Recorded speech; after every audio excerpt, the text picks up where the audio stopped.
Look how far we've come, all the things we've done. Did it all with love, beauty from the bottom up. All I want is you, you're my favorite view. But there's nothing more, girl, you make my heart beat. And we are back. Welcome back, Bumble Bitches. We're here. You are here. Because you're here, we are here. One I of these love days, that. I'll find something that meshes and I like it and Yeah. I'll stick with it. But right now, I'm just glad that we're not doing this by ourselves. Me too. Isolation leads to depression. I've been experiencing that. What, is that a dig at me or something? No, that's just What's factual. happening right now? It's- Okay. Especially when I'm not feeling like up to my normal me and I start to isolate, it makes it a lot worse. How was being at the shop today? I've actually vlogged about it. Did you? On the way here, yeah. I also vlogged this morning, but apparently I didn't push the record button. So about 25 minutes of my drive to Sarasota was just me talking to the air. I've done that a lot. I'm so glad I'm not the only one. No, it happens a lot. But it felt nice.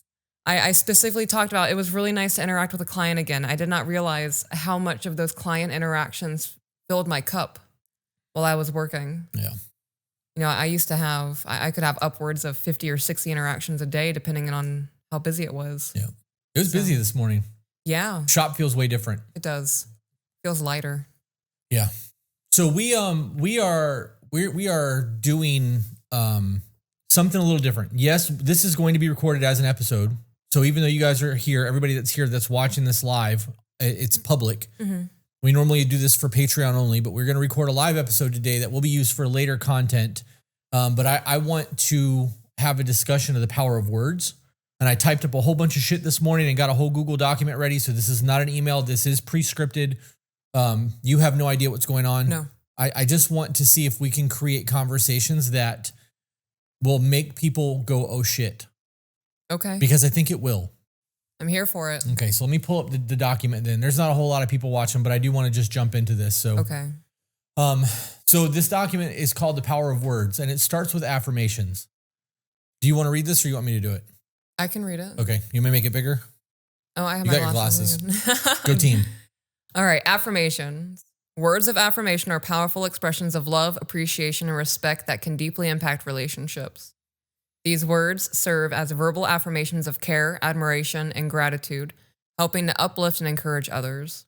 Whether it's a heartfelt compliment, a thoughtful note, or a sincere message of encouragement, these affirmations communicate affection in a meaningful way. While many people assume that expressing love must be done in person, words of affirmation can take many forms, from a handwritten letter to a simple text message or even a phone call.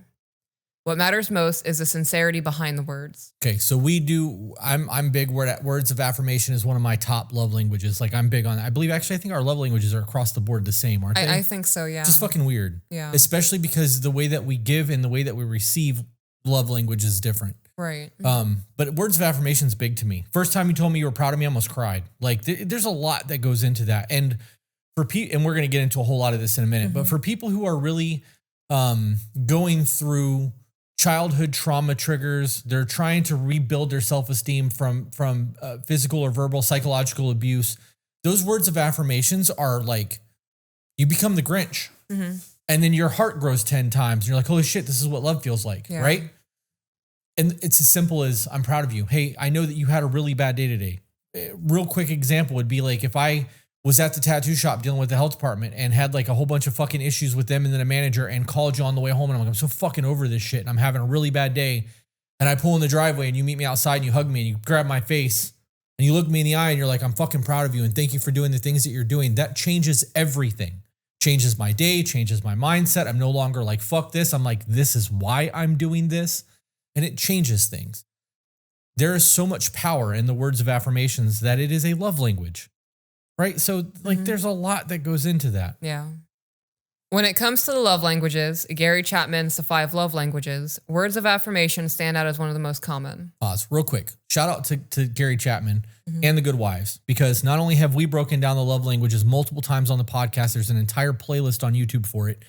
The Good Wives, you and Belle have also recently done it. That was yesterday's episode, was the love languages. Yeah. So for those of you who don't follow the Good Wives podcast, there is a Peach and Buff Belle episode that dropped yesterday. That's an hour and 15 minutes of the two of you talking about the love languages and how you guys apply them in your lives. Just want to plug that.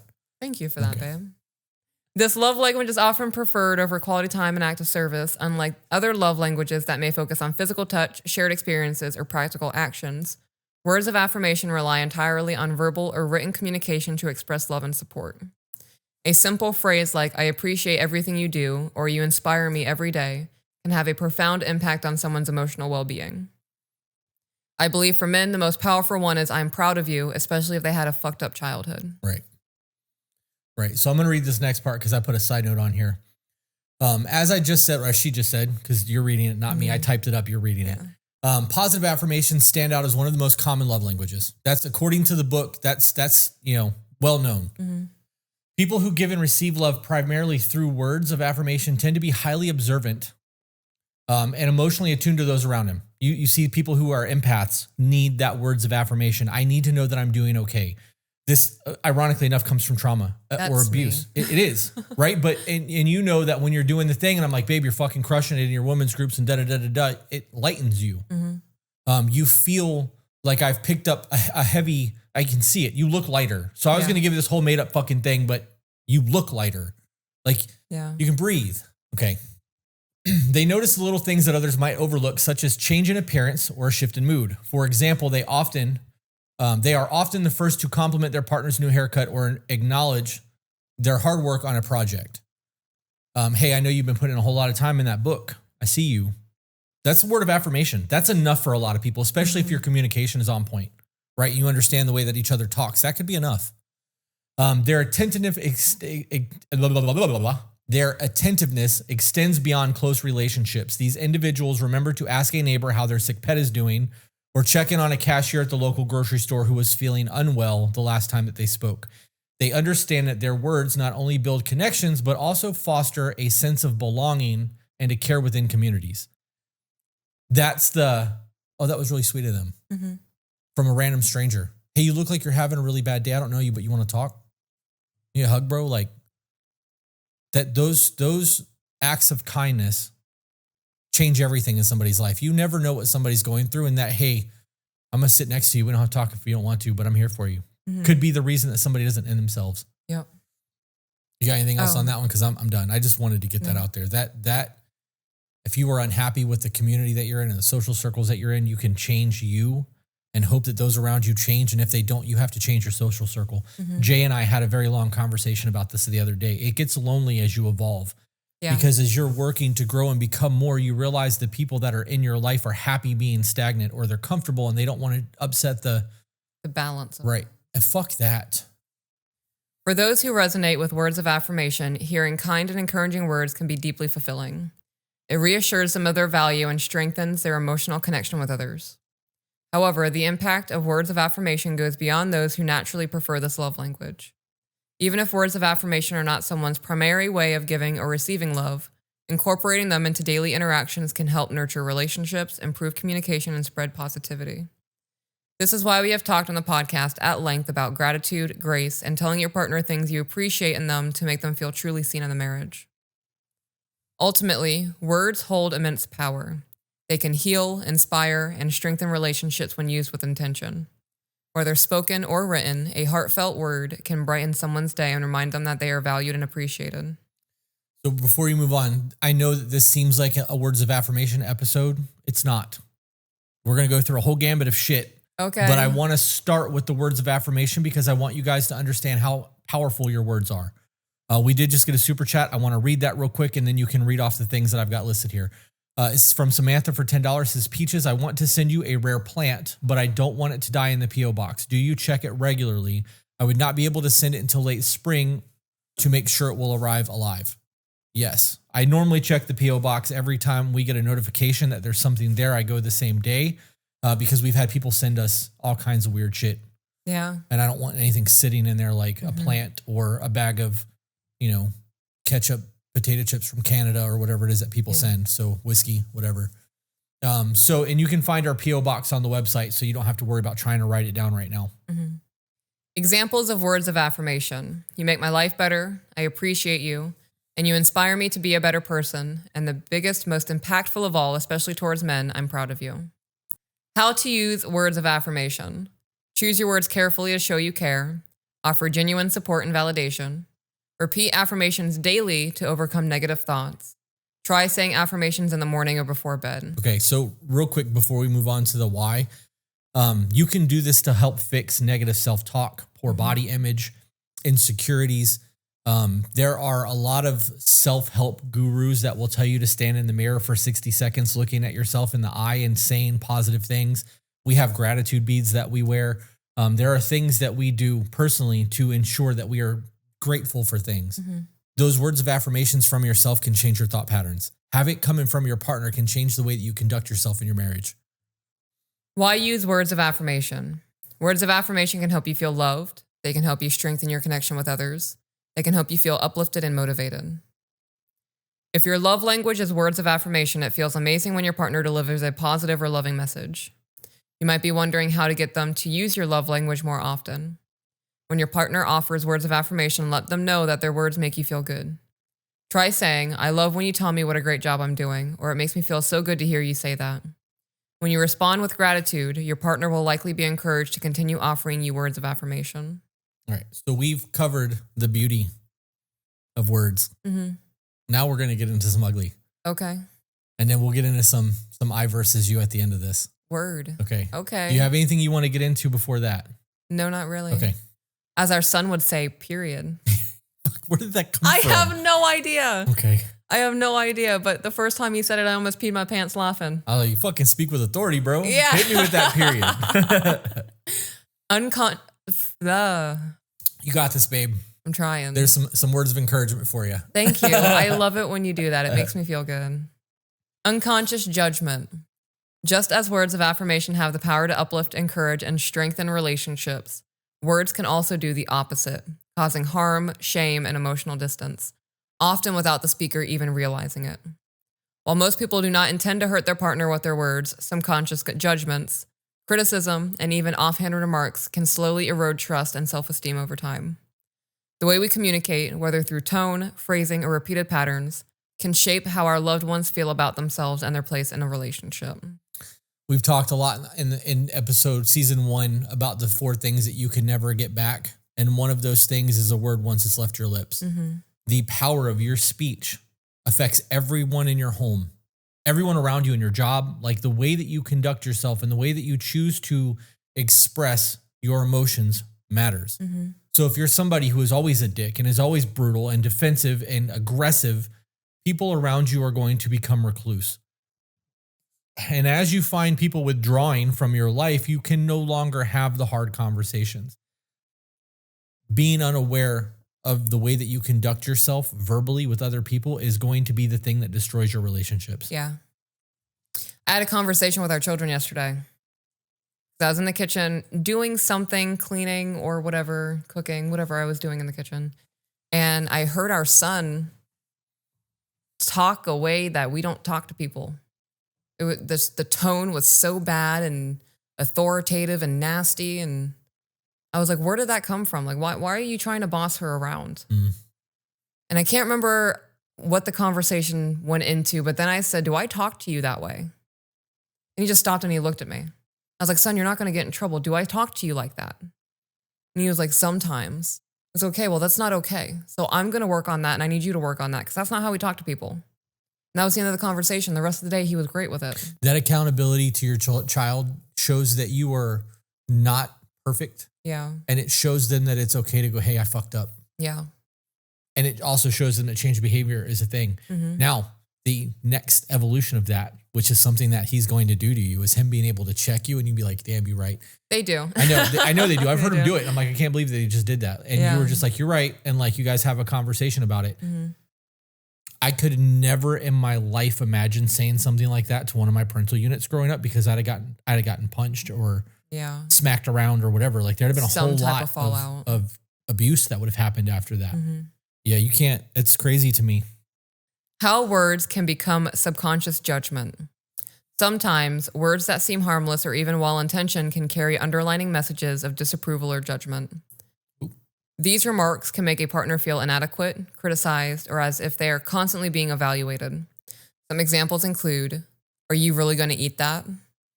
What may seem like a casual question can be perceived as a judgment on their body, eating habits, or self-control. I wouldn't have handled it that way. I'm guilty of that. Yeah.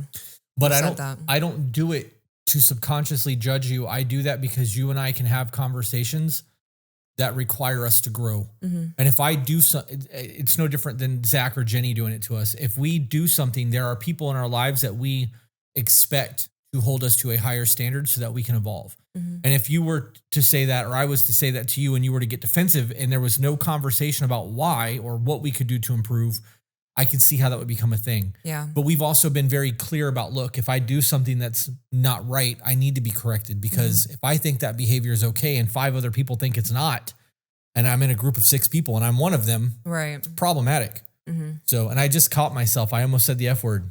Good And I job, caught myself. babe. The sign is doing its job. I love that.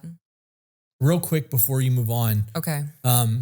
Words that seem heartless or even well-intentioned can carry underlying messages of disapproval or judgment. This falls a lot into that's not what I said. Yeah. That is what you said. You said da-da-da-da-da. No, that's the meaning that I'm assigning to what you said. And I don't understand what you're trying to convey. Mm-hmm. And because of my past lived experiences, what you're saying right now is a trigger for me. And now I'm defensive or I'm upset. That fucking hurt. Like, what are we doing right now? Why is this a thing? That's where that comes from. Yeah. That comes from trying to people please, trying to make sure that you're safe, trying to make sure that you're not about to be a victim of something, right? Mm-hmm. Like that's stems from childhood. A lot of that does. Right. It could also stem from previous relationships where there's been abuse or whatever. But I think that need to defend and the need to like assign our own meaning to what's being said comes from, I recognize what's happening right now. It's happened in the past before, and this is what I have to do to make sure that I'm okay. And until we understand that and we can start recognizing our triggers and working through them, this will repeat itself. Oh, yeah. 100%. Next one is you never listen to me. Using absolute language like never or always can make your partner feel like their efforts are unnoticed or that they are constantly failing. You should have known that. This suggests that your partner is somehow lacking or incapable, which can lead to feelings of inadequacy and resentment. Even compliments, when framed in a certain way, can carry a hidden message of comparison or discontent. For instance, saying, "Wow, you actually look nice today," can come across as though your partner usually does not look nice. These small, seemingly insignificant comments can add up over time, creating an environment where a partner feels scrutinized rather than supported. How language can shame your partner. Words have the power to build someone up, instilling confidence and love, or they can tear someone down, creating feelings of inadequacy and shame. While many people strive to be kind and supportive in their relationships, it's easy to fall into patterns of using language that can unintentionally hurt a partner. Shame-based communication, whether intentional or subconscious, can weaken trust, lower self-esteem, and create emotional distance over time. Unlike direct criticism, which often targets specific actions, shame attacks a person's self-worth, makes them feel defective, unworthy, or fundamentally flawed. And the worst part? Many people don't even realize they're using shaming language. Okay, before we move on, this starts from, I believe this starts more from mothers than from fathers. Okay. Because women pick apart the emotional things, and that's the way that they've always done things. It's a passive-aggressive way to say, don't wear that dress. Yeah. Passive-aggressive way to say you look fat in those leggings. It's passive-aggressive way to say that your shirt looks like shit on you or your belly's sticking out or whatever it is, because it's easier to passive-aggressively say something and make you doubt yourself than it is to say, hey, you've put on 15 pounds and your clothes no longer fit, because that's hurtful. And I think that behavior stems from like generations. And I believe that because our parents did it to us, we tend to do that downward. Mm-hmm. We had a conversation with little man last night about being honest.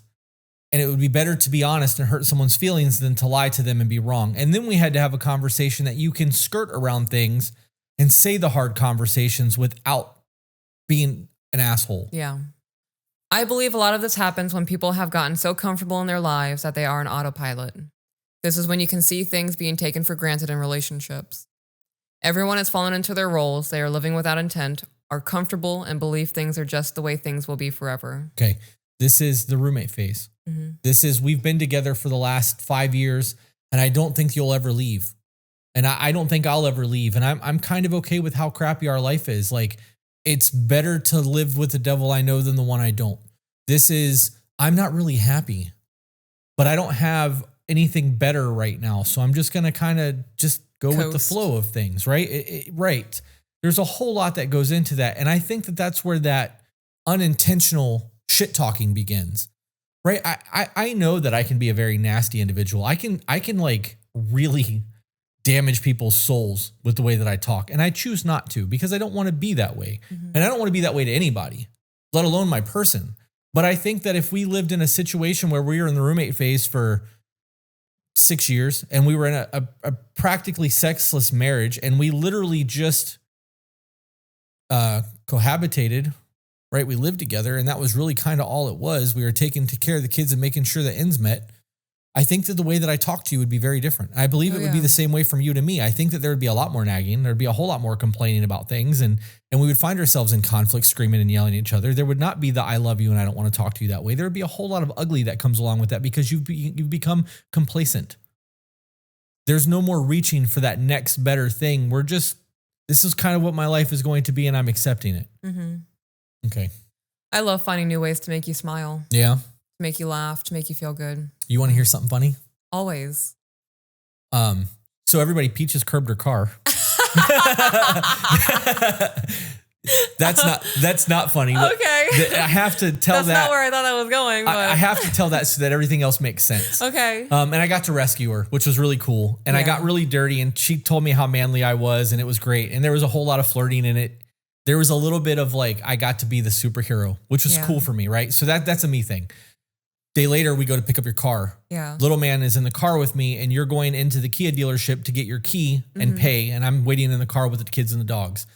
And I rolled the window down and whistled at you across the parking lot. Loudly. No shame. And you you stopped. It made me feel so good. You stopped and giggled like you were like schoolgirl. I did. Right? I did. And you went back inside and he was like, Pops, why did you do that? And I was like, because your mom's smile is my favorite thing on the planet. And he was like, okay. And I was like, when you love someone, son, you do things like that because their smile brightens your day. And he was like, okay. And I think he's understanding what love is supposed to look like. And I don't want them to ever see us in a place of ugliness. Like I want them to walk in on us dancing in the kitchen and, having the cute cuddle time on the couch and blowing raspberries on each other's necks and doing the stupid things that fill our cups. That was the funny thing. The whistle was the funny thing. That you curbing your car was not. I mean, it is funny looking back on it, but it was not funny when you did it. No, I was panicking. But those small moments to make you smile, I could have picked my phone up. You could have. And just played on my phone until you came and got the kids and the dog, and I could have just left. Yeah. But I got to flirt with you in front of everyone and make you feel like you're in your high school years again, and you know what I mean. Like most people don't do that. Yeah. That public display of affection goes away as soon as the honeymoon phase goes away, or it becomes inappropriate because of your social circles or whatever the case may be. Yeah. I would rather be inappropriate than have that fade away. I want those moments. I want to make you go, I don't know what to do with my elbows. Yeah, you do that a lot. I like that though, because I know that I'm to a degree filling your cup. At the very least, I'm letting you know that I still very much appreciate you as a person, right? There's a whole lot that goes into the flirting. It's the power of the words and the things that are being said. Yeah. Our daughter says things like, I love it when you guys kiss. Yeah. Like every time we have a moment of sharing affection or we hug or we're cuddling on the couch, the children stop what they're doing and they watch us for a second. Yeah. Makes my heart feel, I don't know, like I'm providing something for them.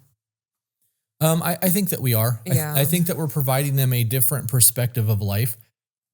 And I'm not going to go any further than that. I'll just leave that alone. I also want to touch on, I came back and I flirted with you after I paid for the alignment. You did. My husband rolled the window down and I slipped him the money in and I was like, I know this usually goes the other way around, but I'm just so interested in you. Oh, man. Somebody said, oh, it's a podcast. Because I cried. Yep. That's funny. How words can shame your partner. Shaming words often sound like simple observations, jokes, or even helpful advice. But beneath the surface, yes. But beneath the surface, they send a clear message, you are not enough. First point is disguised criticism. Some forms of shame are wrapped in seemingly harmless comments that's a blah. Yeah, put them back on, hotness. There you go. There's my librarian. Oh my goodness.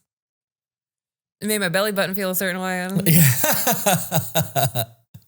I can't focus. I got to say it. So earlier when you were talking about like social circles not being okay with the open flirtation snit. I thought they can get bent, but I was like, no, that's my job. So now that's off my chest. Glad you got that out of your system. Thank babe. you. Some forms of shame are wrapped in seemingly harmless comments that imply something is wrong with your partner. These remarks may be subtle. You're right. Subtle? Subtle is right. I know you like to say subtle. I felt it. I felt the B. Subtle's correct. Subtle, but over time, they chip away at self-worth. You're so sensitive. Why do you always take things so personally? That's manipulation. I'm the baby. Yeah. All right, Jenna. That's manipulation, though. It is 100% manipulation. Yeah. This dismisses their emotions and implies that their feelings are a flaw rather than valid. That is a silent way. It's not silent. That is a passive way to get people to stop coming to you with their problems. You're so sensitive. Why do you bitch about everything? Why are you always fucking nagging me? Why are you always nagging me? Those statements train your person to not come to you with their problems. Right. Which drives a wedge because now they have to go to a therapist or a priest or an in-law. Or their male best friend. Right. Or their female coworker. Yeah. It opens a whole lot of doors that you don't want to open. Yeah. I was going to put an ad lib there, but I knew that when I read that, it would trigger that thought and I was going to go ham. Yeah. Hey guys, little quick interruption. If you're enjoying the content, please leave a like. And also don't forget to comment. We enjoy interacting with you guys and hearing your opinions, and it helps the algorithm. It's also free to do, and if you really want to help make sure the show continues to do, hit the subscribe button and share the content across your social medias. It costs you nothing, and it greatly helps the show. Next bullet point. You're terrible with money. I guess I have to handle everything. This kind of statement makes your partner feel incapable rather than supported. I don't know why I bother telling you things. You never listen anyway. This reinforces a feeling of failure and suggests they are fundamentally inattentive or careless. That is also a form of manipulation, but in a different way. And when I wrote that out, I had a whole idea of how I wanted to talk about it, and it's not there now. But I also think that I don't know why I bother telling you things. You're telling your person that you don't care about me. I don't know why I bother. You're not going to do anything about it. You never change. You're less than. You will never live up to that standard that I've set for who my husband's going to be, you piece of shit. That's how I hear that. That's how I hear that too. Right. So if that's two of us that hear that, anybody that's ever had any type of abuseful parenting is going to equate that to the same thing. And then the next thing is, well, if I can never reach the expectations being set of me, why bother? Mm-hmm. Why should I even try? Now she's just nagging and becomes Charlie Brown's parents. Wah, wah, wah, wah, wah. Number 2, comparison-based shame. Nothing creates self-doubt faster than being compared to someone else. These statements can make a partner feel as though they are competing for approval. This can be, there's points here, but I just want to say that this is as simple as a hall pass. Elaborate on a hall pass. So the celebrity hall pass. Like if you're dark haired, semi-goth, got them big hip handles that I love so much. If I was, and you're 5'10". Yeah. If I had a celebrity crush that was 5'2", blonde and 90 pounds. Yeah.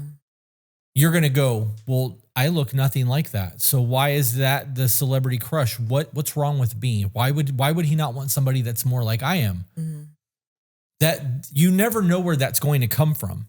You have to be very aware of the fact that you're dealing with another person that has their own entire existence. Until the day they met you, they lived their own life that you knew nothing about. And even during the courting phase, they had a whole lot of shit that you knew nothing about. Yeah. And if you're married and in the roommate phase and you're not connected to your person, they still have a whole lot of shit going on that you know nothing about because all you talk about is parenting, bills, the honey-do list, and who's doing the dishes. Yeah. Not, what's your new hobby, babe? How much, what are you drawing? What are you doing over there? What are you reading? Oh, can we talk about that? Like, yeah. Yeah. Continuing on. Yes. Why can't you be more like friend, ex, sibling, etc.? This tells your partner that they are inadequate just as they are. My ex used to do this for me all the time. Even if unintended, bringing up an ex in comparison, blah, blah, blah, blah, blah. Fudge. That was almost the CK. That was almost a K. I heard it. Yep, I'm really trying Good catch to also. on the fudge. I almost shouted it in the dentist office yesterday. Yeah? Oh my Oh, goodness. because they're biting you? My daughter had an emergency. Our daughter had an emergency dentist appointment yesterday. The silver cap or crown or whatever was on her tooth fell out of her mouth during dinner time. I panicked. And then you made me panic because you sent me a picture of it. I don't do teeth. I didn't know if it was an emergency. I was like, should I take her somewhere over this? Can this wait until tomorrow? Like, help.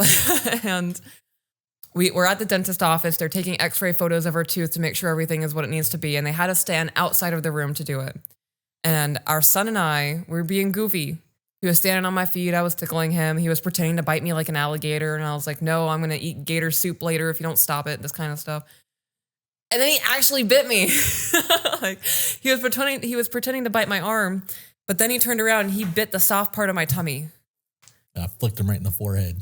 I jumped back and I went, what the you bit me.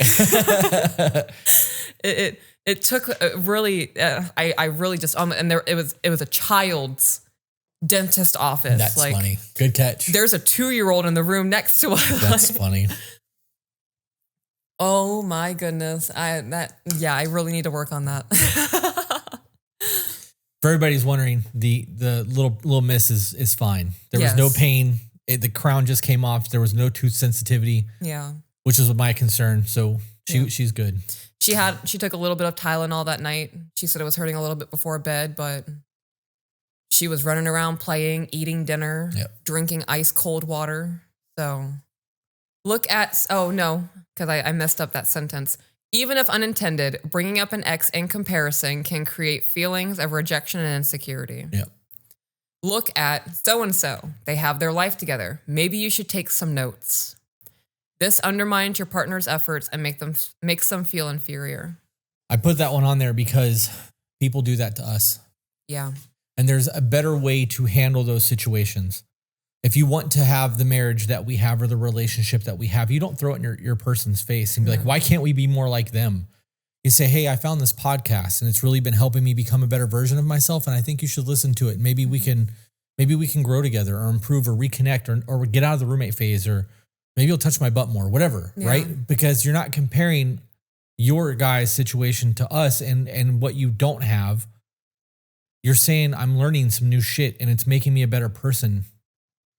No different than going, oh my God, this tastes amazing. Taste it. Right. It's also okay to say, I recognize that I'm lacking in our relationship and I want to love you the best that I can. Mm-hmm. Number 3, shaming disguised as jokes. This one is a very hard one for me.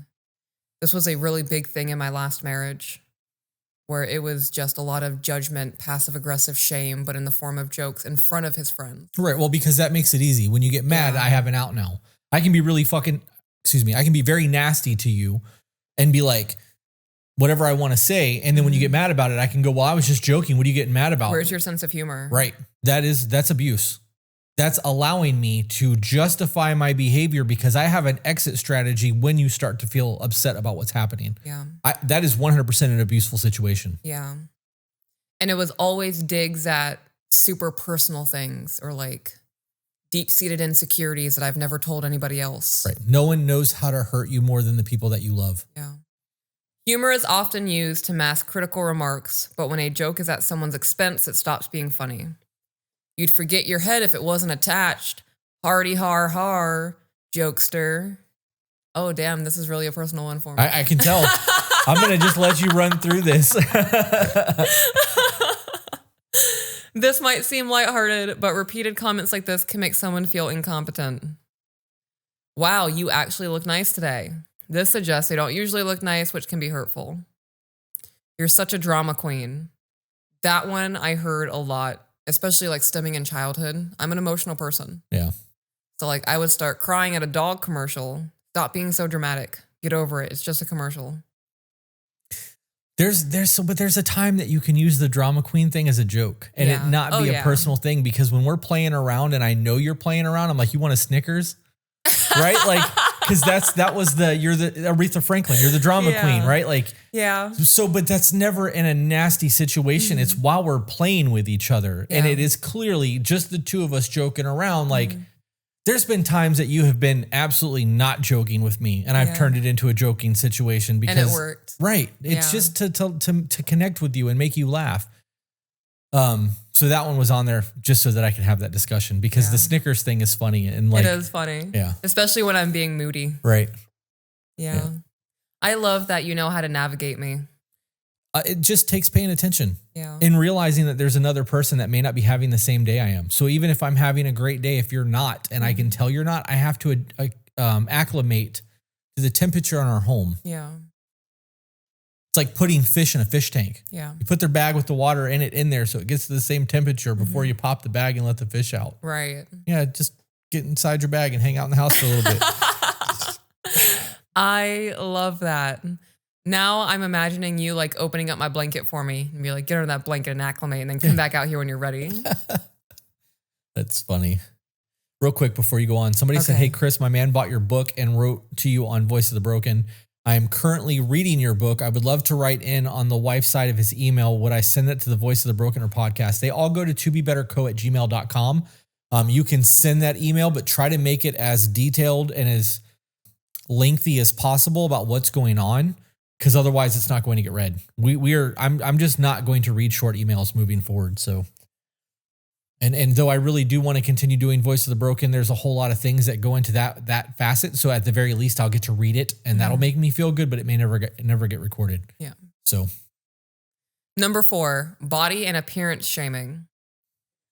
Few things are as personal as someone's body, yet many people casually shame their partners about their weight, clothing, and overall appearance. Are you sure you want to eat that? This can make someone feel ashamed for their food choices and body. As someone who has struggled with their weight their whole life and body dysmorphia, commenting on the food I'm eating is the fastest way to ruin my day. Yeah. And that it's not just the ruining of the day. I had somebody tell me like 30 years ago, 25 years ago, I don't even think I was 21 yet. They looked me in my face and was like, you successfully hurt another human being. I hope you're happy. Because I intentionally did some foul shit. I was young.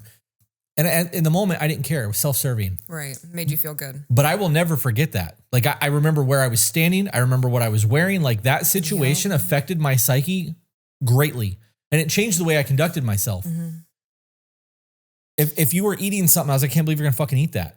Like, fatty, right? Or whatever the situation is. Even if it's a joking manner, that's going to fester. I would starve myself. That seed has been planted. And 6 months from now, when I'm like, let's go out to dinner, and you don't eat.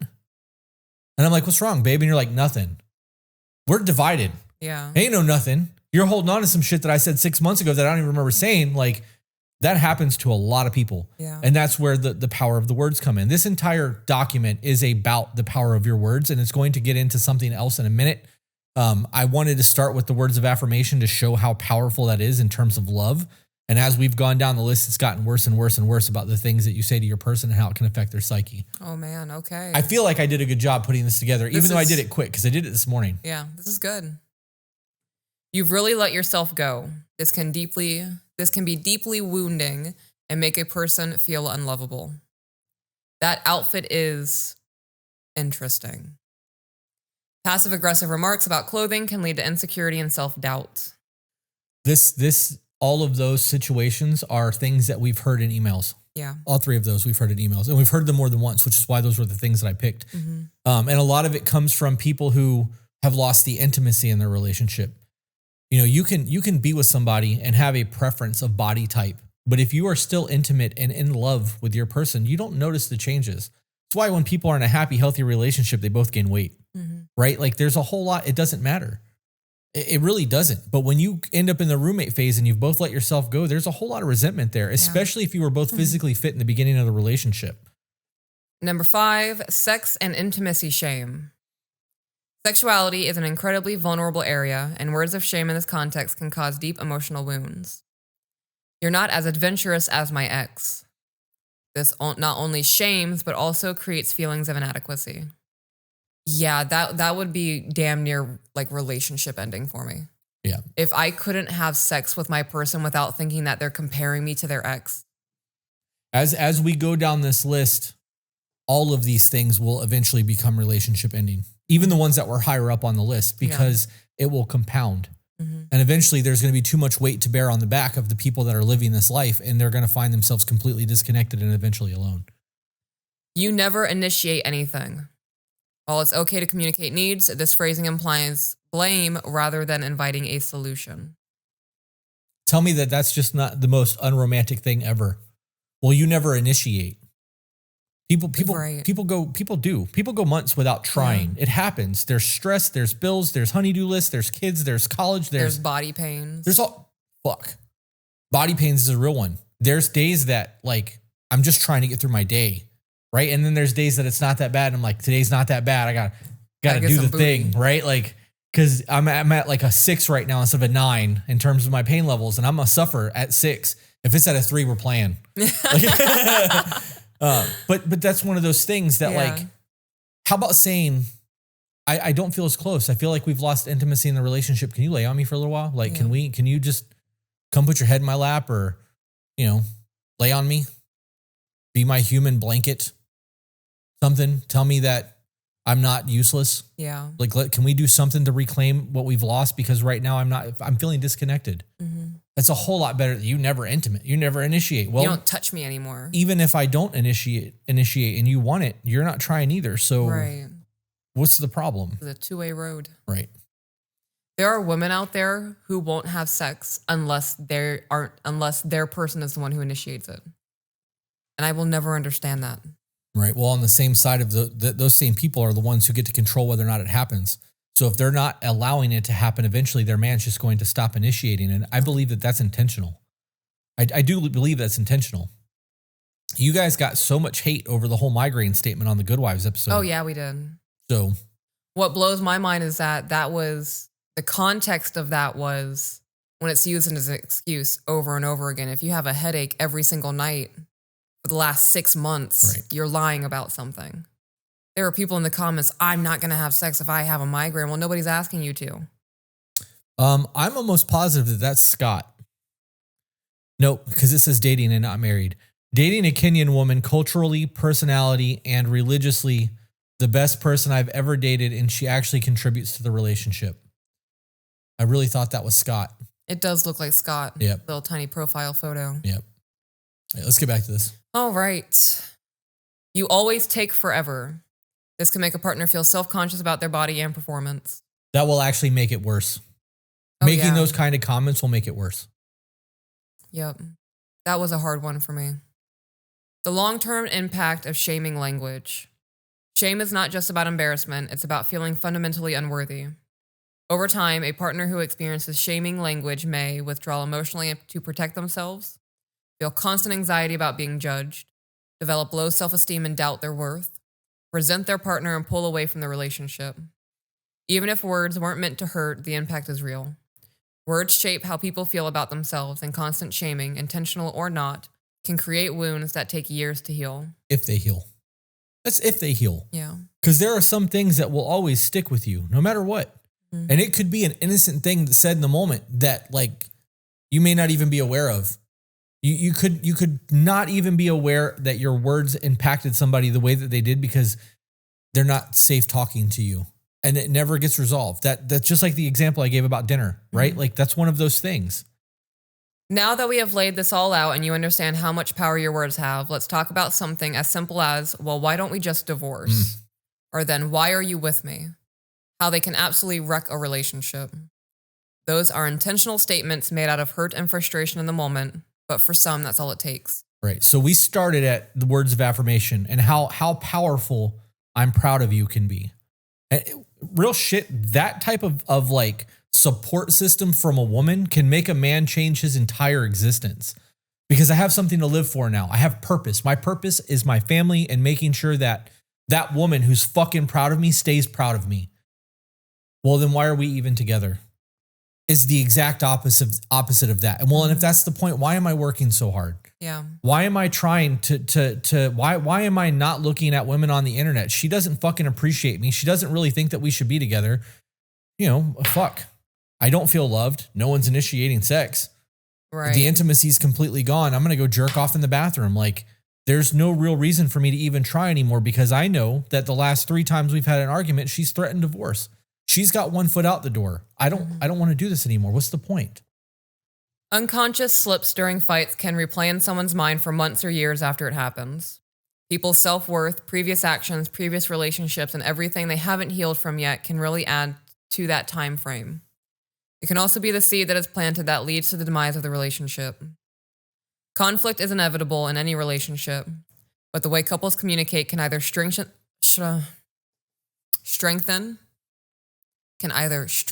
their bond or cause irreparable damage. Irreparable. Words hold immense power, especially in the heat of an argument. When spoken with care, they can de-escalate tension and lead to resolution.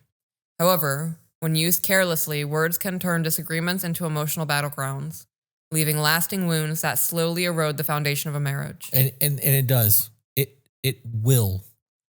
It effing will. People say, well, I was angry. I was drunk. You meant the shit. I don't care if you were drunk or not. I don't care if you were angry. You call somebody a stupid whatever out of hostility. That's how you feel right now. The only difference is you're allowing your anger to be the thing that justifies the behavior to say those nasty things to your person. You really believe that shit. And you may only believe it because you're in an argument right now, but you do believe it.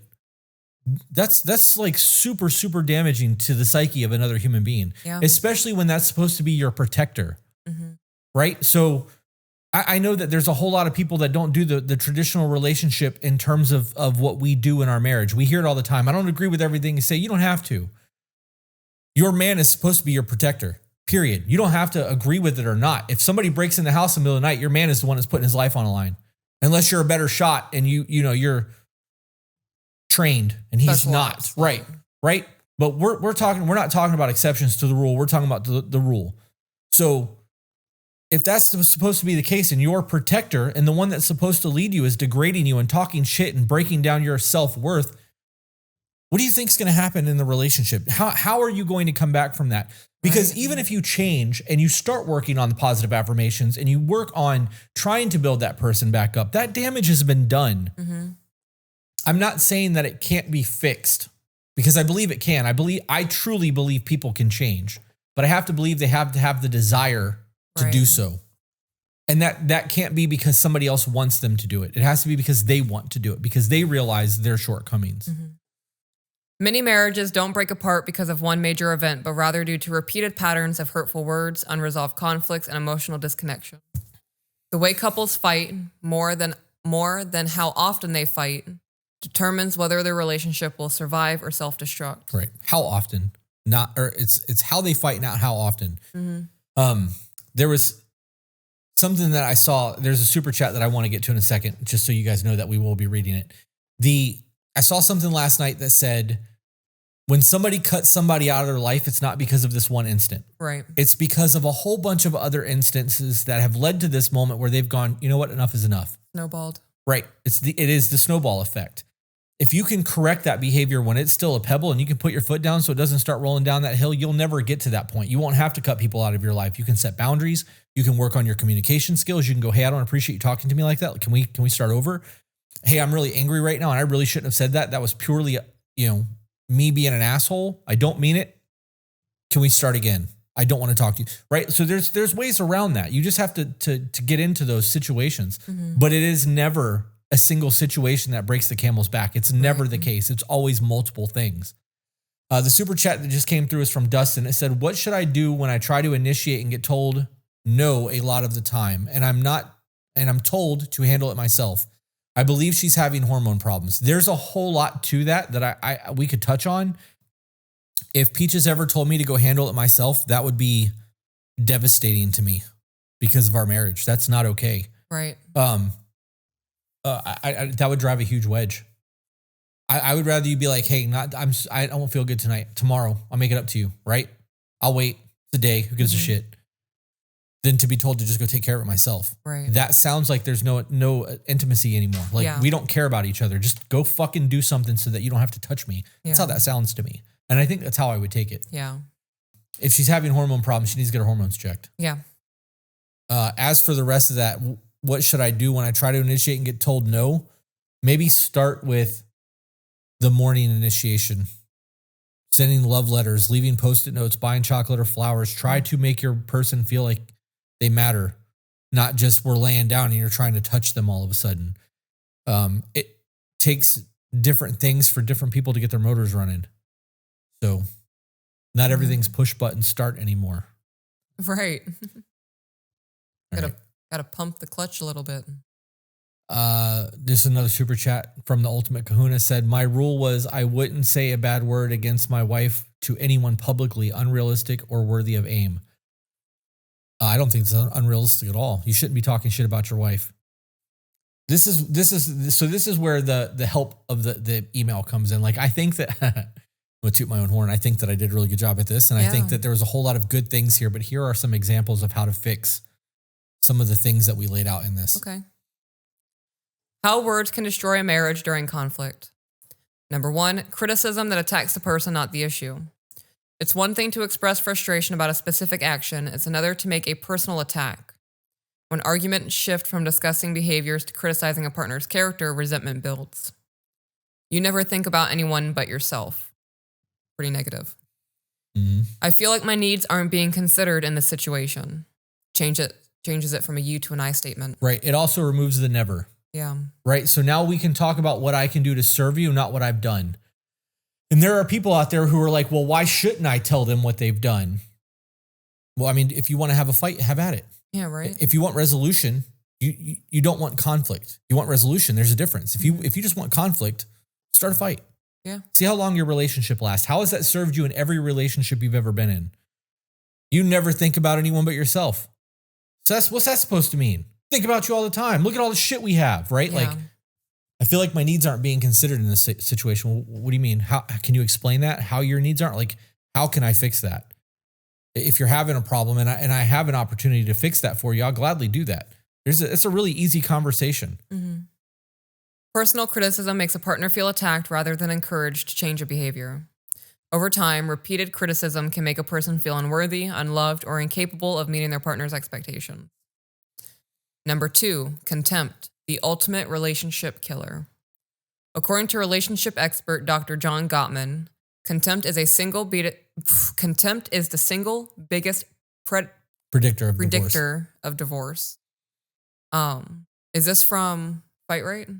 I don't know what book that's from. Okay. We have, I don't want to say every one of the Gottman's books, but I think we have between physical copies and audio. I do believe we have all of them. Okay.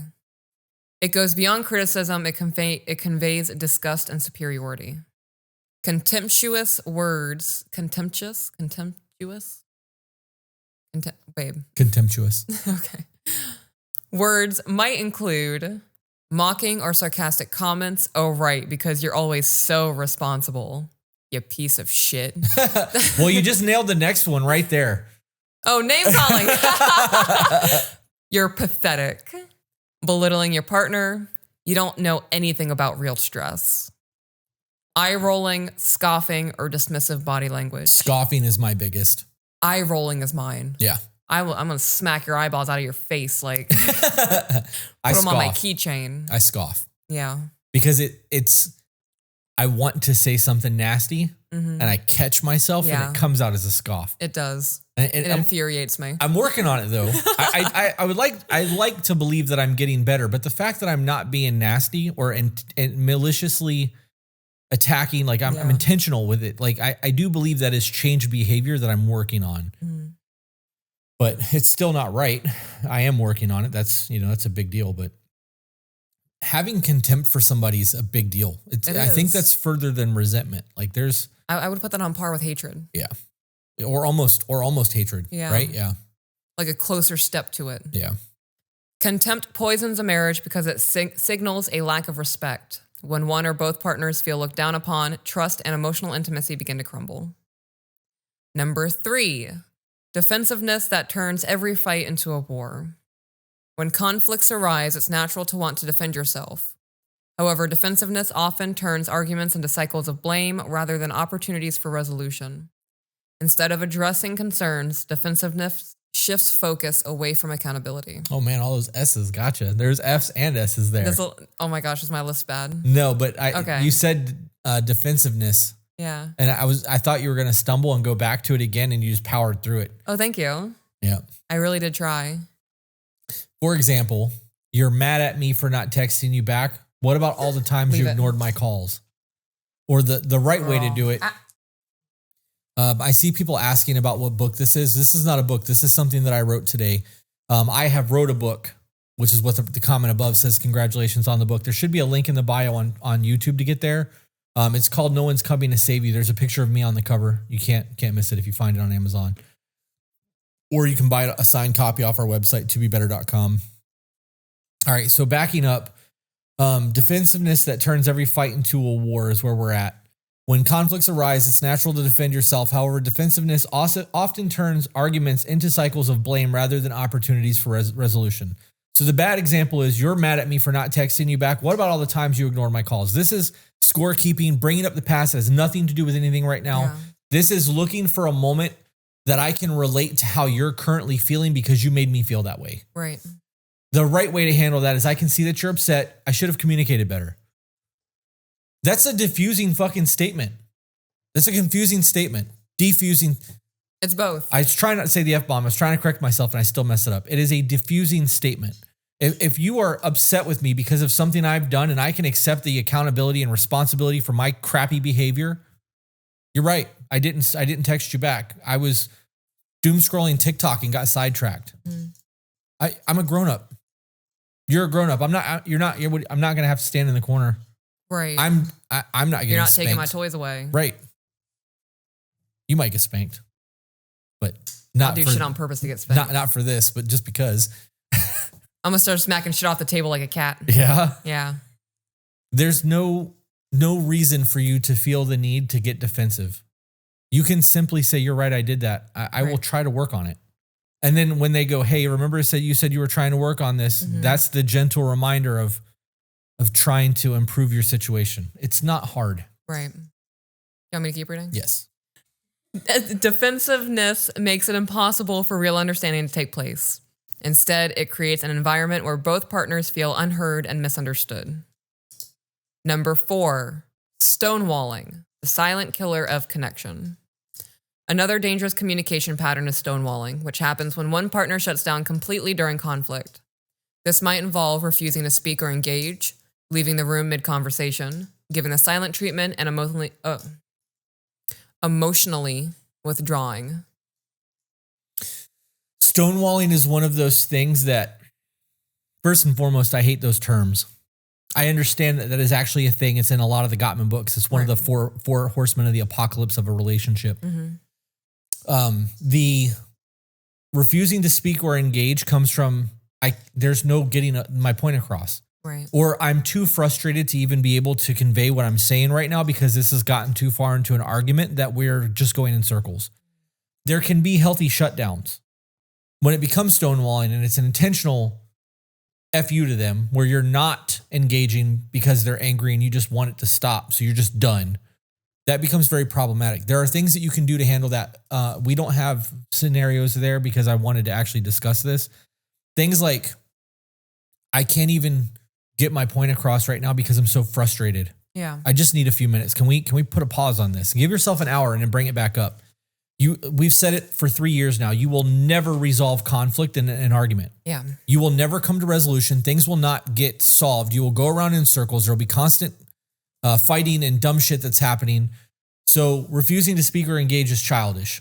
Going, I don't feel like we're resolving anything. We're going in circles. Can we just take a break on this and come back to this in an hour when we're both calm and have a conversation? That's the answer to that one. Yeah. Leaving the room mid-conversation without anything is worse than hanging up on me. Yeah. If you just walked out of the house while we were in the middle of conflict, I would assume that we're done. I would honestly assume that you are done, that you are going to go get your van, you're going to go away, and I'm going to come home tomorrow and all your shit's going to be out of the house.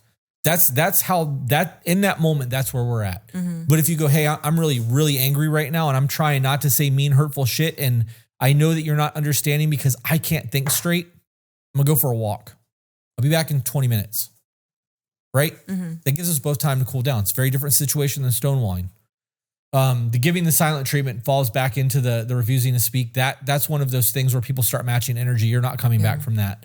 And then the emotional withdrawing, I think, happens repeatedly over time to the point where you become devoid of connection with your person. It's not just during the fight. It's all the time. Number 5, bringing up past mistakes as a weapon. Arguments should focus on resolving the issue at hand, not digging up the past. Using previous mistakes to shame or manipulate a partner only leads to resentment. You're accusing me of not listening. What about last year when you forgot my birthday? How is that? I mean, those situations. What does that have to do with anything? Right. Well, and that's, people do that shit. I know. You know, that I've experienced a lot of that. Well, what about when? I got to be honest, I've probably been guilty of it. I don't do that shit now, because when you and I have a conversation or even in conflict, that shit's done. Mm-hmm. When we've moved past that, it's dead to me. That shit happened. That's all there is to it. It's a new day. It's a new dawn. It's a new day for me. And I'm feeling good, right? Like, we're not doing that shit anymore. I'm done with that. Yeah. But it took a lot of acceptance and accountability to get to that point, because I know that somewhere along the line of whatever was happening, I had a role in it. Yeah. Whether I agree with the way things panned out, I know for a fact I could have handled situations that we have gone through better than I did. Mm-hmm. Because as we've done this, I've gotten a lot better at handling situations. Yeah. So I can't be mad at you because of the way that you were feeling, or because of the way things happened, or what you did or what I did, because we did the shit. It would be like getting mad at a 3-year-old for breaking a cup. Right. We're in the infancy of learning how to communicate and do things. Like, we are still learning each other. Still, after all this time, we are still learning new things about each other. Right. We are still learning new things about ourselves. Oh shit, that's a trigger. Yeah. Oh shit, I feel that way because of. Right? So like, you got to let that shit go. You cannot hold on to the past. Right. Healthy conflict resolution requires staying in the present. Using past mistakes as ammunition only fuels bitterness and prevents real progress. I just want to take a second. Somebody on Facebook commented and said, some of your fans act just like this. That sucks. I think a lot of our fans do. I think that everybody's here to grow. Right. But also, that's not on us. Right. Other people's actions are their own actions. Mm-hmm. Just like when you have friends in your life, or you're with somebody who does things in the moment they think is best for them, that's not a reflection of you, it's a reflection of them. Right. I think that every time you point one finger, there's 3 pointing back at you. Yeah. And unless you've never sinned, don't start throwing stones. Yeah. The long-term impact of toxic conflict. Words don't just disappear after an argument, they linger. Over time, repeated patterns of hurtful words can lead to emotional detachment. Partners stop feeling connected or understood. Lower self-esteem. One or both partners begin to feel inadequate or unlovable. Increased resentment. Small conflicts turn into deep grudges. Wait. You missed the threatening divorce. I was just reading, trying to figure out where the hell you were at. I didn't miss anything. Do you read the throwing around phrases like maybe we should just get a divorce? I didn't hear that. Oh, no. Yeah, we missed all of number 6. So number 6, threatening divorce or abandonment. Throwing around phrases like maybe we should just get a divorce, or I don't even know why I'm still here during an argument can cause deep emotional scars.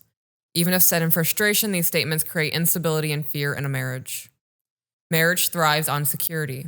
When threats of leaving are used as a weapon, it undermines the trust and makes it harder for partners to feel safe expressing their true feelings. And that can come from a joke. Mm-hmm. Joking about that. Well, I'll find somebody else. Yeah. Well, then why don't you just leave? The door's right there. Yeah, you want me to hold it for you? Like any of that shit. Any of it. You said that a lot in the beginning of us. I didn't think we were going to be anything. Yeah. Our foundation is unlike anybody's foundation that I've ever met. We went through a whole gambit of shit, and then there was a whole lot of testing. We were very clear that we were never getting married. Mm-hmm. I never wanted to be a dad again. Like, there was different retirements, and there was a whole lot. There was a whole lot in the beginning of our shit. And there was a lot of craziness, like good craziness that came from our foundation as well, because there were no expectations of things going any further than it did. So there was a lot of very blunt honesty, but that stopped. Yeah. I have not joked like that at all since we got serious. I will never do that. So calling me on my shit. How dare you? It's changed behavior. Why are you throwing up the past? It is changed behavior. Why are you bringing up the past? Because that hurts my feelings. I still think about that shit sometimes. That's the point of all of this. Yeah. The point of it. I'm just going to pick back up where I was at. So increased resentment, small conflicts turn into deep grudges. Loss of intimacy. Emotional wounds make it harder to connect physically and emotionally. Eventually, separation or divorce. Yeah. How to fight fair. Words that heal instead of harm. 1. Use I statements instead of you accusations. Instead of placing blame, express your feelings in a way that invites understanding. A good way to say this is, I feel hurt when I don't feel heard. You don't want to say, you never listened to me. You selfish prick. Number 2, acknowledge your partner's perspective. Even if you don't agree, showing that you're listening makes a huge difference. A good way to say this is, I see that you're upset. This isn't my intention, but I want to understand how you feel. And the negative on that one, which I didn't type out, is sorry that you feel that way. This isn't my problem. Right. I see why this upset you is very different than I'm sorry you feel that way. Yeah. And there are people out there who, when they say, I'm sorry you feel that way, are being genuine. Mm-hmm. But that's not the right way to lay that out, because that takes the accountability away and it makes it a them problem. I understand why this upsets you, or I see why this upsets you, validates and lets them know that you actually understand versus suck to suck, nerd. Like, right. Yeah. Number 3, take a break before saying something you'll regret. If emotions are running high, it's okay to step away and cool down. Just be sure to communicate. I need a few minutes to collect my thoughts. Let's talk about this in a little while. What you don't want to do is be like, fuck you, and then walk out the door. Or just leave. Right. Or hang the phone up. Right. You're too much. Why are we even together? Yeah. It takes 45 minutes for the nervous system to calm down. Yep.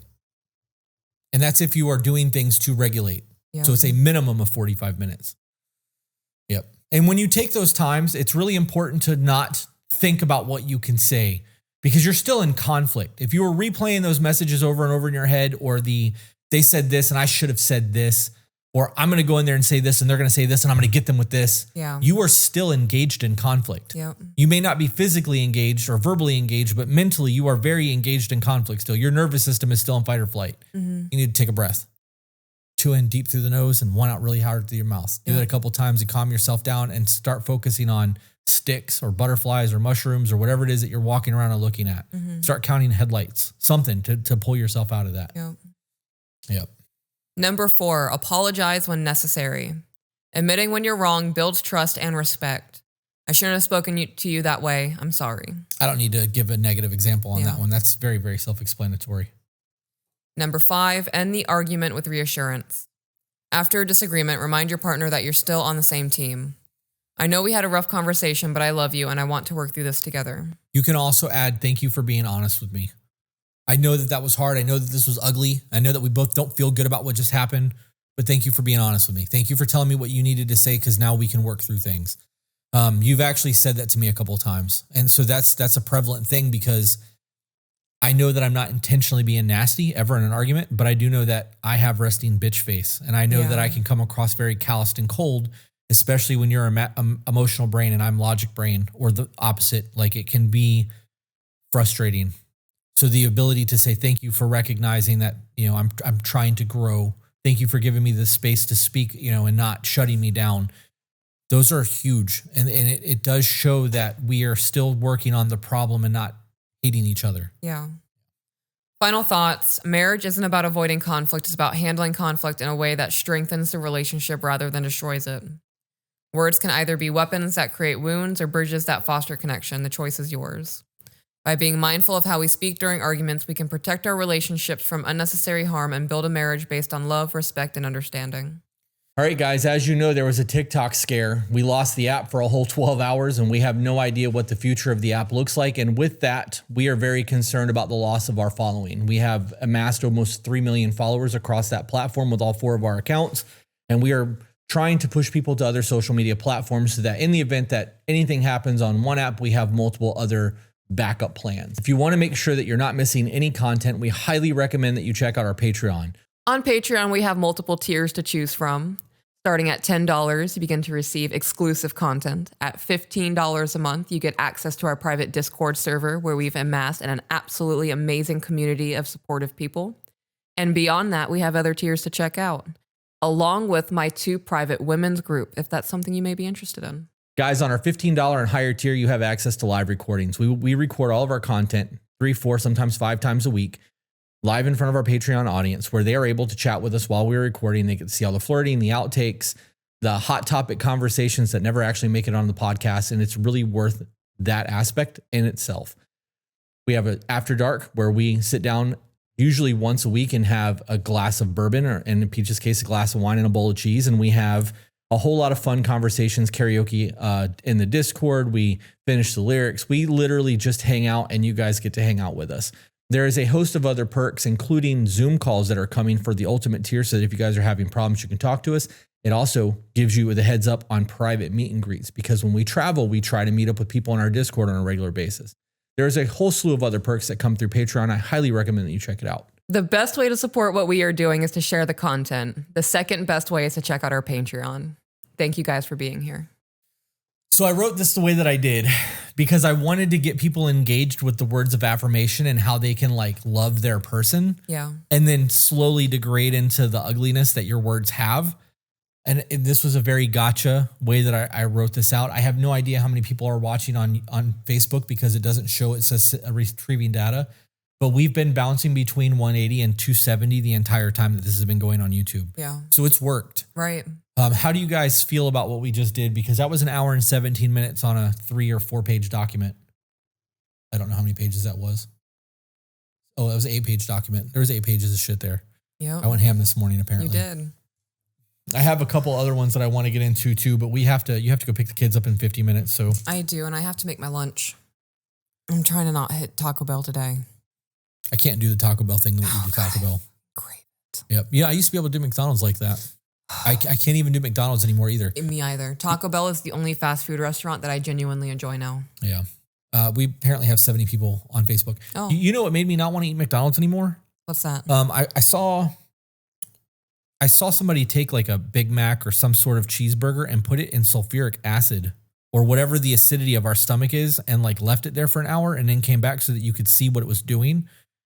And it was just black. It wasn't like broke down. I don't know how long it takes for us to digest McDonald's, but seeing the way that goes down in the stomach killed McDonald's for me. Yeah. That's why yesterday when we stopped by on our way to the beach, I just got French fries. I didn't even get a burger from Wendy's. Like I don't, and those are fresh, never frozen burgers according to their marketing ploys. Right.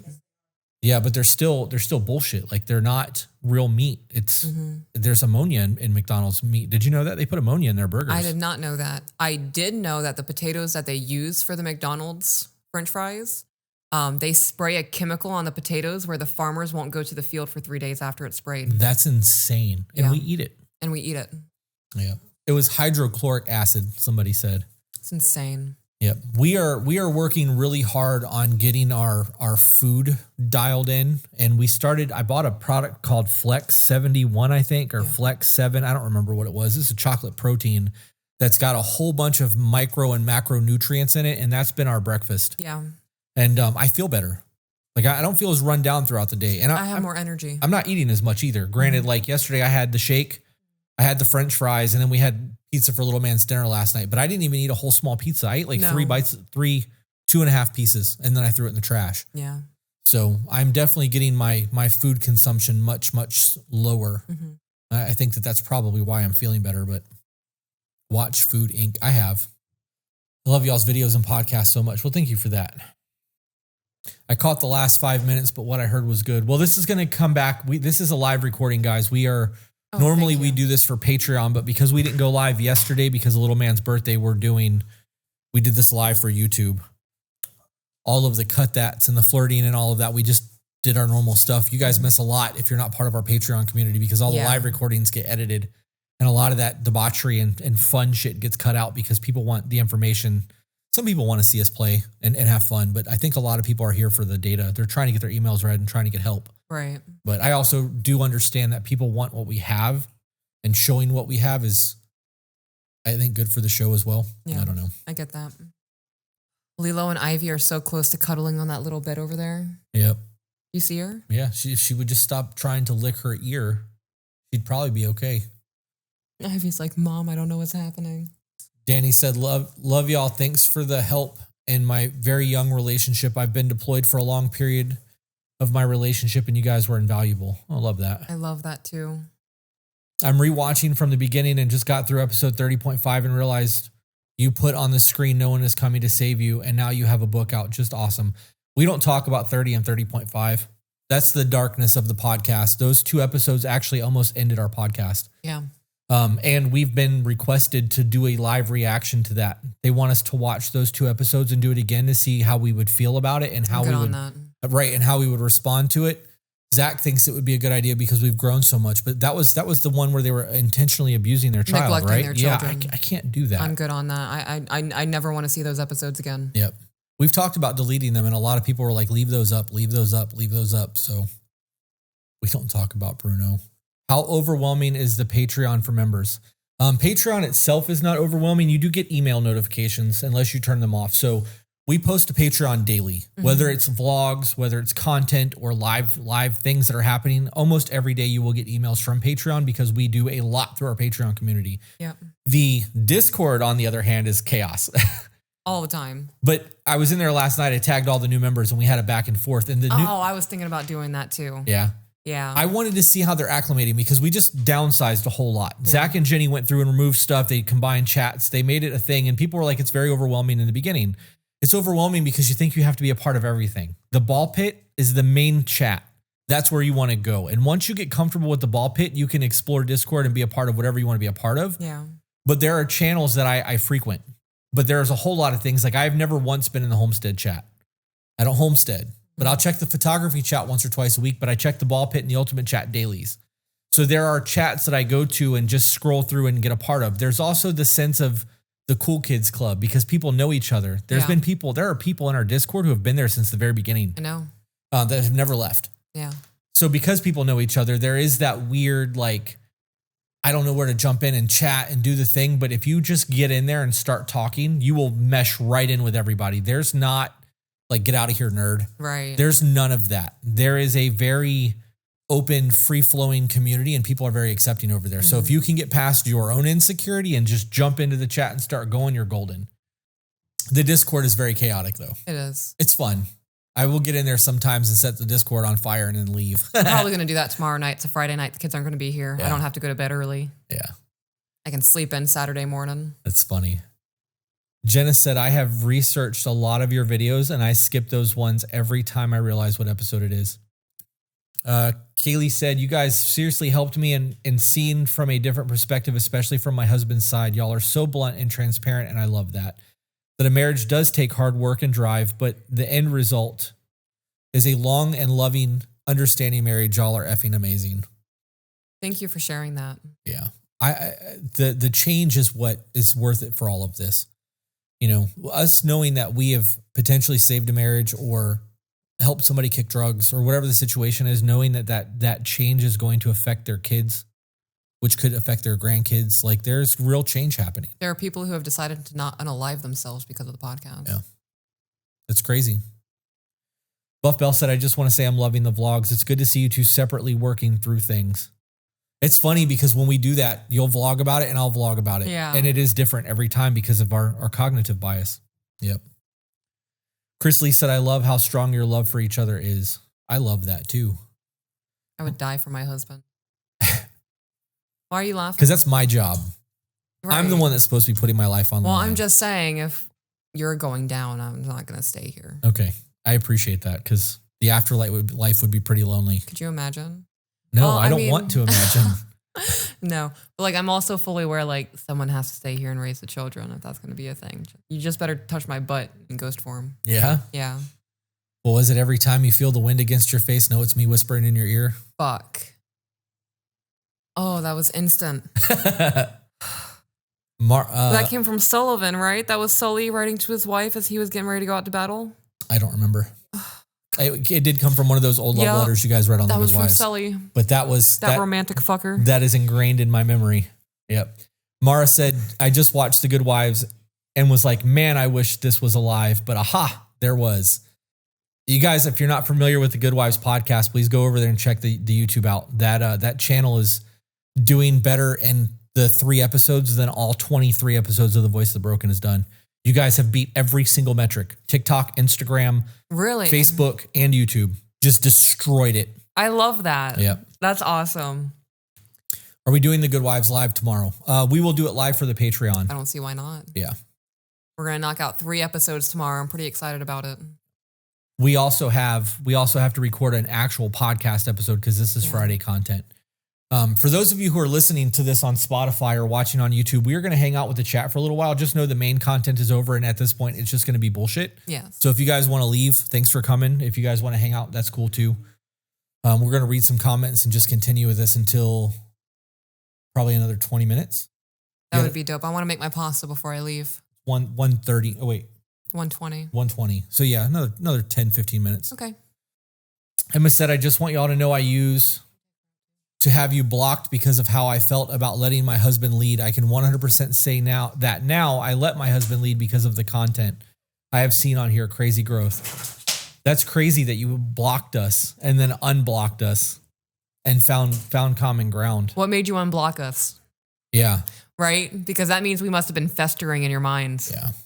We said something. Yeah. And it stuck. Just like what we read. How do I purchase your book? Go to Amazon, type in Christopher Burkett. No one is coming to save you. Or just if you're on YouTube, there's a link in the description. I think you were on YouTube. No, you were on Facebook. What you guys having for dinner this evening, Peaches? What are we having for dinner, babe? We're having... You said it earlier. Cajun kielbasa with cabbage. The children get regular kielbasa. I love kielbasa. It's so good. I like mine with the burnt ends. Everyone likes theirs cooked at a different temperature. That's why it takes me so long in the kitchen. Kielbasa charred, like slightly crispy, doesn't bother me. My problem is when there's big char on meat because all I can taste is the char and it's not yummy. Yeah. Chinnery asked do you think there will be a segment about fitness on the Good Wives? Yes. We have a lot in the works. We're getting ready to record. Like I said, tomorrow we're going to do 3 episodes. That's going to be 3 weeks of content. And then we're probably going to try to do another, I have to talk to Buff Bell. I kind of want to do another Friday marathon of content. Yeah, you guys are up to episode 6 currently released on the podcast on Patreon. On Patreon. 3 dropped yesterday on YouTube. So for people who are part of our Patreon, you guys do get that early. Kimberly said, question, how can I go about telling my significant other when we get into arguments, he tries to say he's teaching me a lesson? What do I say to that? It's obviously unhealthy. You don't need to be taught a lesson. That's revenge. Somebody trying to teach you a lesson is punishment. It's revenge. That sounds like abuse. Like somebody's trying to excuse abuse. Right. Yeah. Well, you deserve that. No, I don't deserve that. That sounds like you versus me. It sounds like you need to work on your communication skills and we need to come to a solution to what's happening right now. If you feel like you need to punish me or that I have to learn a lesson, right. That sounds like the next thing that's going to happen is you're going to get mouthy. I'm going to break your jaw. Right. That's what that sounds like because you should fucking know better. Yeah. I think that's very worrisome vernacular. Stephanie said, I'm buying a signed copy today. Love that. There's not a whole lot left. I think there's less than 10 signed copies left available. And they are personalized, but I only got 50 copies and I think they're all gone. Well, almost all gone. Mm-hmm.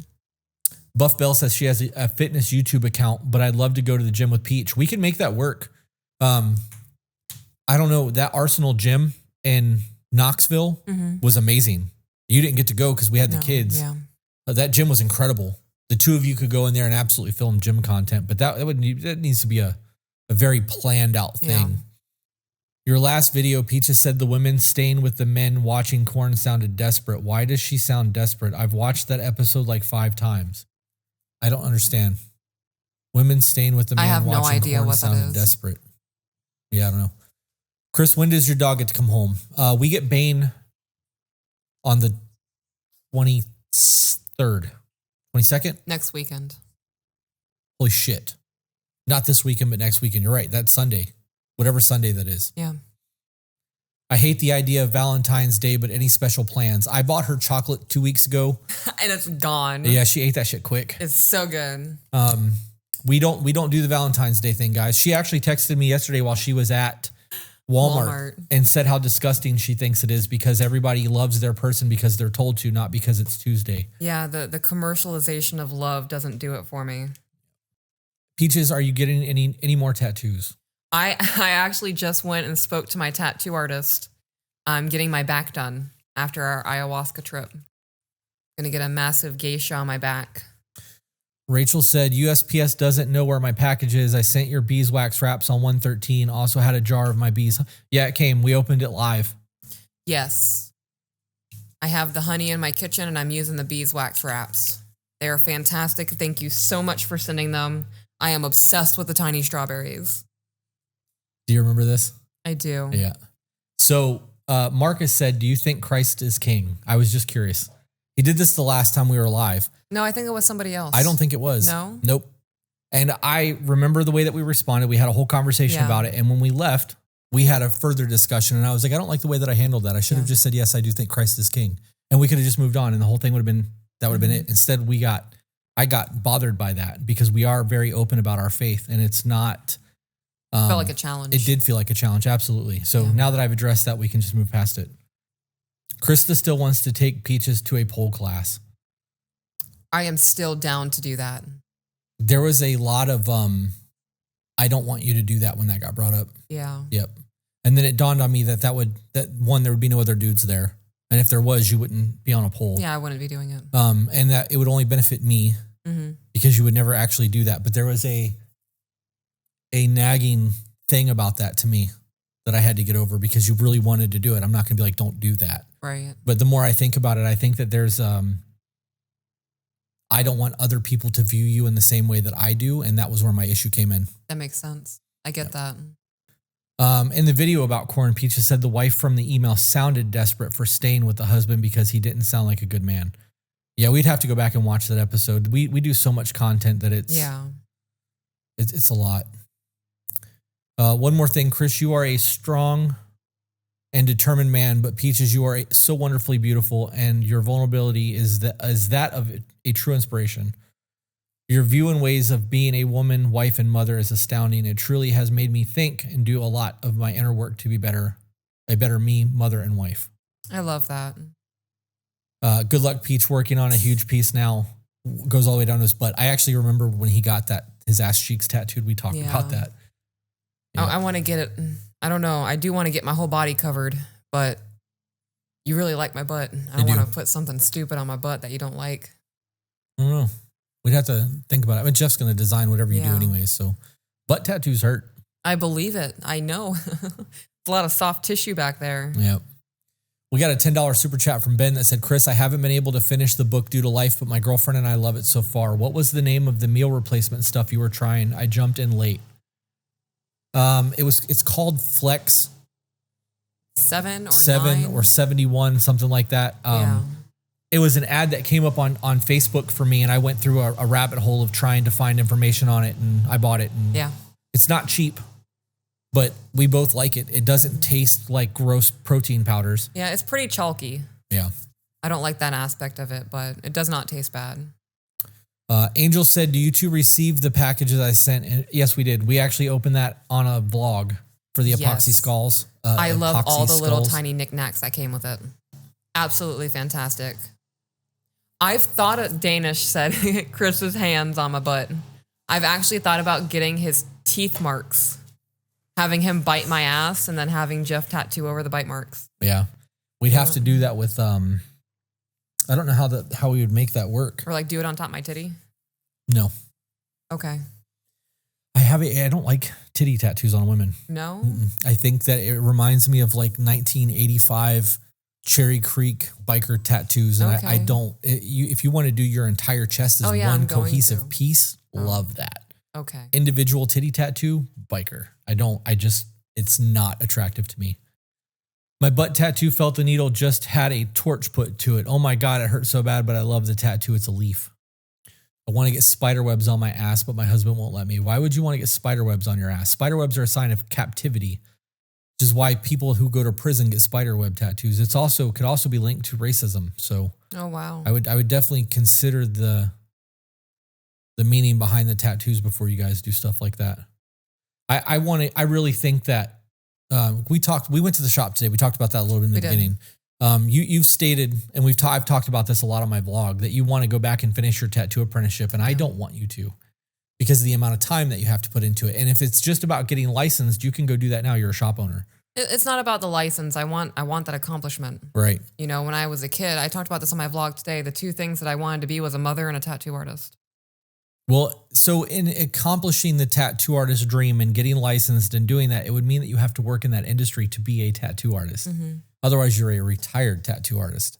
and the amount of time that goes into the other facets of our lives to be a tattoo artist would be very time consuming for you. And I think the apprenticeship would be too much. And that's where my concern is.